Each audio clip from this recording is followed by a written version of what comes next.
seandainya dia ada hadas atau ada najis. Apanya yang ada? Badannya. Apanya yang ada? Pakaiannya. Apanya yang ada? Tempatnya. Nah, itu harus bersih dia dari najis. Bagaimana kalau seandainya orang sembahyang najis hingga ada, tapi ternyata ada yang haram di dalam dirinya. Misalnya sembahyang tapi kainnya boleh nyolong. Paham maksudnya? Ya.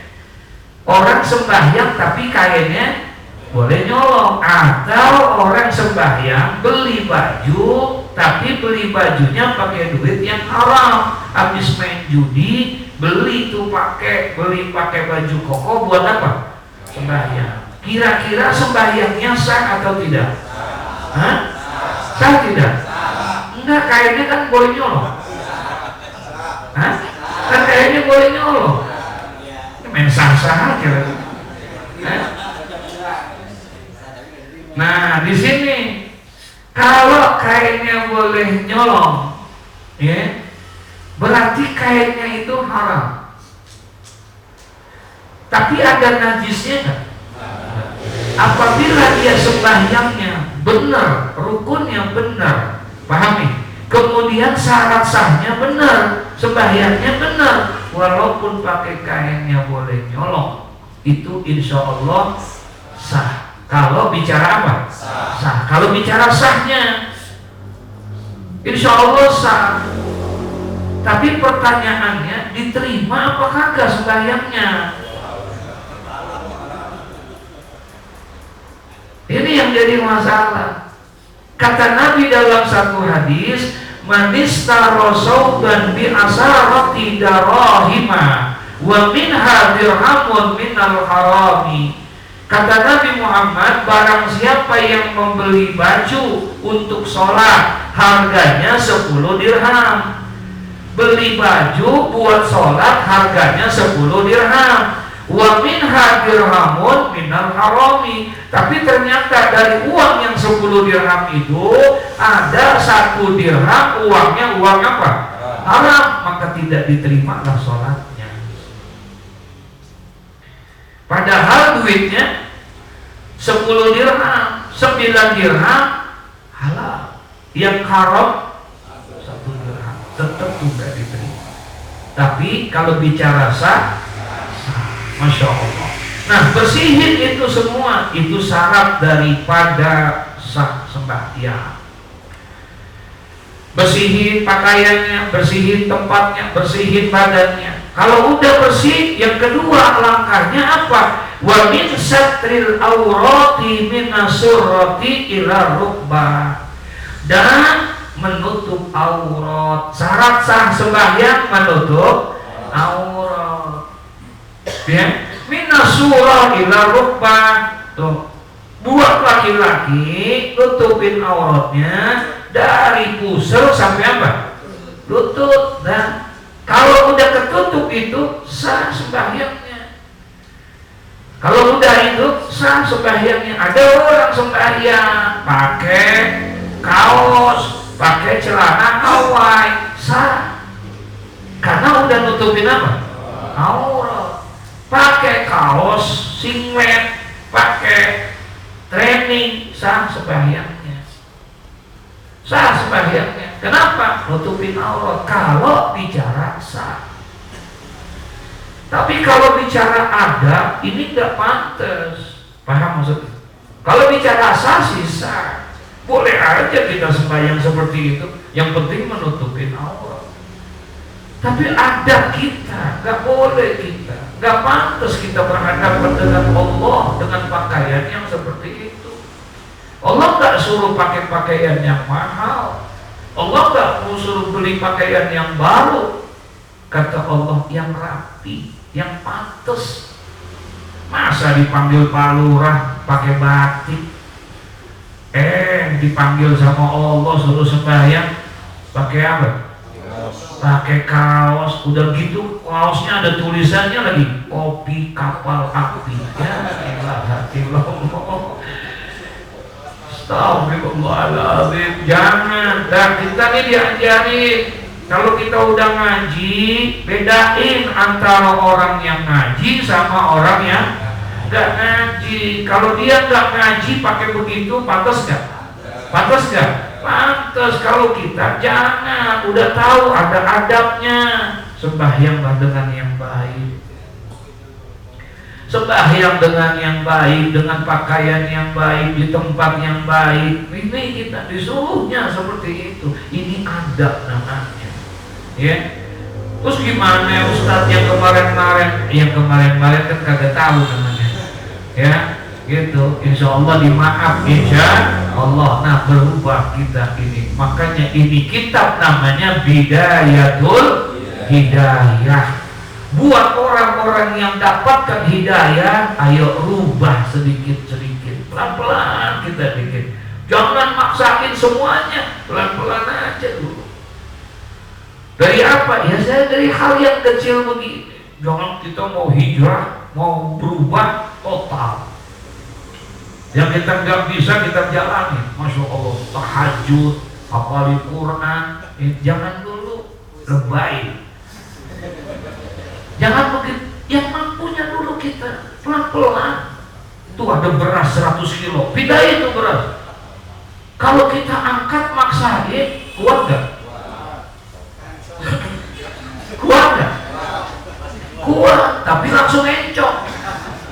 Nah sekarang agama nganjurin, angkat tuh beras, pindahin tuh beras 100 kilo, iya. Kuatnya berapa? 5 kilo. Ambil 5 kilo, pindahin 5 kilo.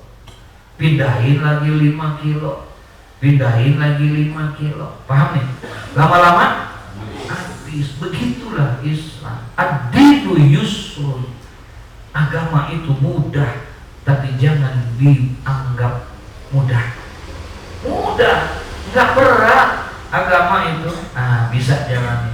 Wa min satril aurati minas surati ila rukbah. Kemudian yang kedua, tutup aurat kamu dalam sembahyang. Tutuplah dengan baik dan benar. Kalau yang pertama, bersihkan itu badanmu, pakaianmu, semuanya dari najis dan hadas. Yang kedua, kita disuruh untuk menutupi apa? Fastaqbilil qiblati qa'iman muzawijan baina qadamaika, ya. Kemudian yang ketiga, kalau sudah itu yang kedua semuanya udah, fastaqbilil qiblah, maka menghadaplah kemana?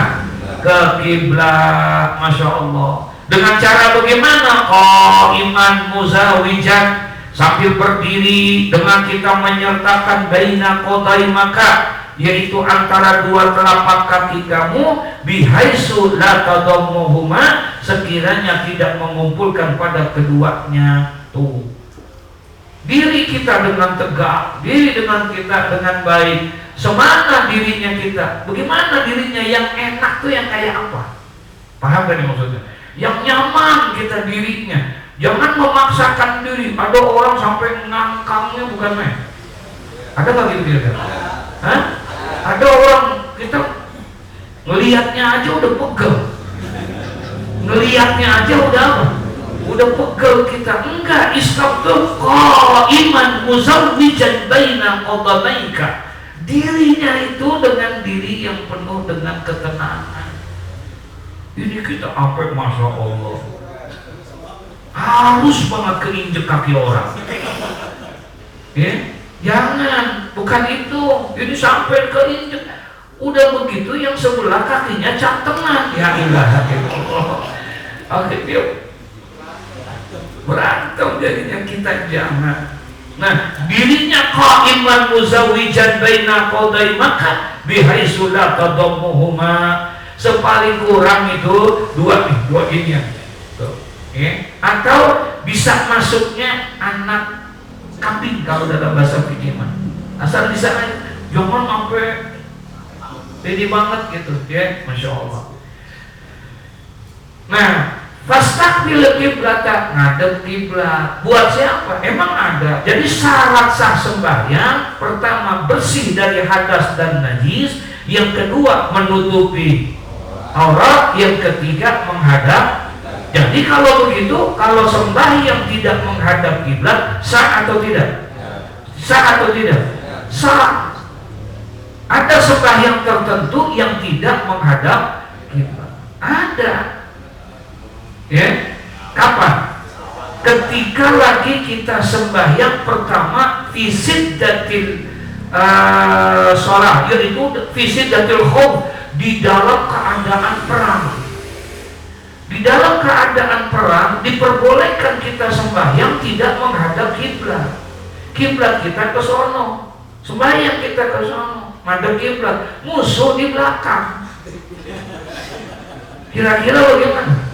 Habis kita. Nah, itu boleh kita menghadap. Nanti ada caranya, cara sembahyangnya itu. Boleh tuh kita menghadap, tidak menghadap kiblat.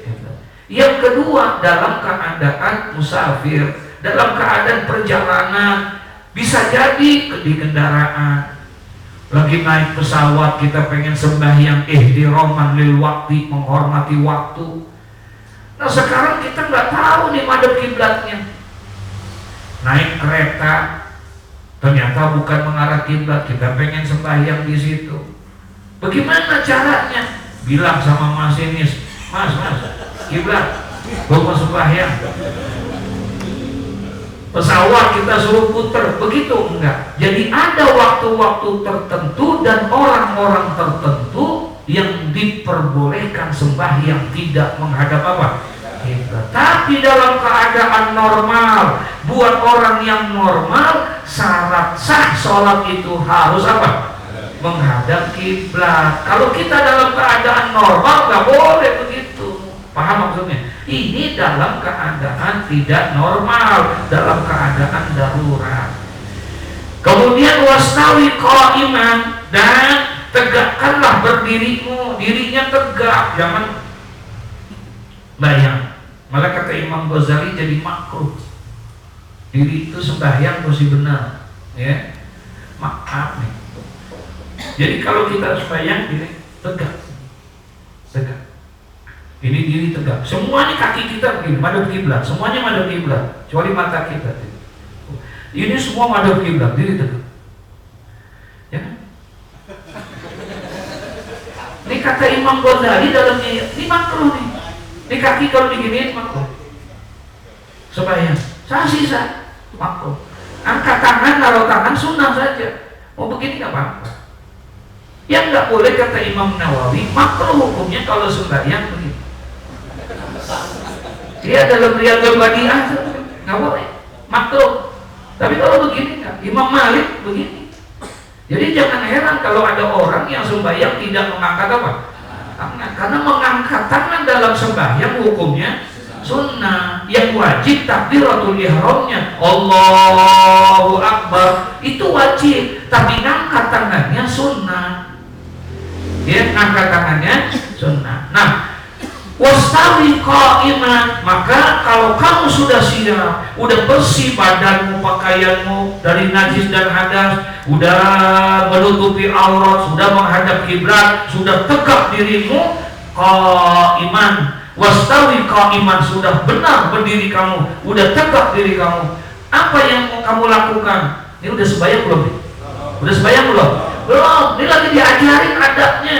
Jadi kalau sembahyang jangan main buru-buru. Lihat dulu pakaian kita, lihat dulu badan kita, lihat dulu semuanya. Paham maksudnya? Udah menghadap kiblat belum? Udah nutupin aurat? Udah. Kemudian wastawi qa'iman, luruskan dirimu, tegakkan dirimu. Apa yang mesti kita lakukan lagi? Waqra, bacalah oleh kamu Qul a'udzu birabbin nas.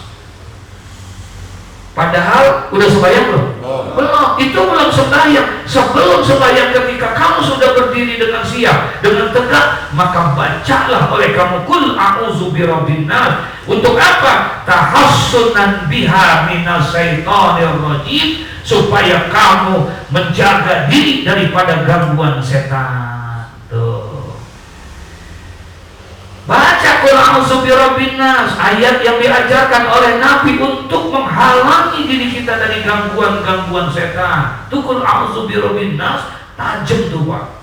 Satu amalan yang luar biasa. Makanya tiap malam sebelum tidur dianjurkan baca itu. Anak kita kalau panas tuh bacain 11 kali itu, baca qul a'udzu birabbin nas, kemudian baca salawat kepada Nabi, udah diusahain insyaallah. Qul a'udzu birabbin nas itu luar biasa. Nah, buat sembahyang, mau sembahyang baca itu. Ulama ngajarin, kata ulama minta perlindungan sama Allah sama setan, supaya kita sembahyang jangan digangguin. Setan itu emang kerjaannya hanya gangguin orang yang ibadah. Orang yang sholat yang digangguin sama setan. Orang yang kagak sholat mah kagak digangguin. Yang digangguin siapa? Orang yang sembahyang. Yang kagak sembahyang kagak digangguin, dia mah CS. Iya, kata setan mah, gua kagak gangguin aja, kagak apa? Kagak sembahyang, apalagi gua gangguin, kata setan. Tuh yang lagi sembahyang, yang gua gangguin. Bagaimana caranya supaya sembahyang yang gak benar? Bagaimana supaya sembahyang yang gak ibadahnya? Disitulah tugasnya setan, mengganggu orang. Nah, supaya menghindarkan itu, ulama nganjurin sebelum kamu sembahyang, kalau sudah siap semuanya, hatimu, dirimu sudah tegak, badanmu sudah bersih, udah nutup aurat, udah menghadap kepada kiblat, maka bentengi dirimu, tahassunan biha minal syaitanir rajim. Bentengi dirimu, jaga dirimu daripada gangguan setan. Tuh, Masya Allah. Dengan baca apa? Qul a'udzu birabbin nas, malikin nas, ilahin nas, min syarril waswasil khannas, alladzi yuwaswisu fi sudurin nas. Masyaallah. Wa ahdir qalbaka, dan hadirkanlah di hatimu ma anta fihi, apa yang engkau akan ada padanya. Tuh, wa fariqhu minal waswas,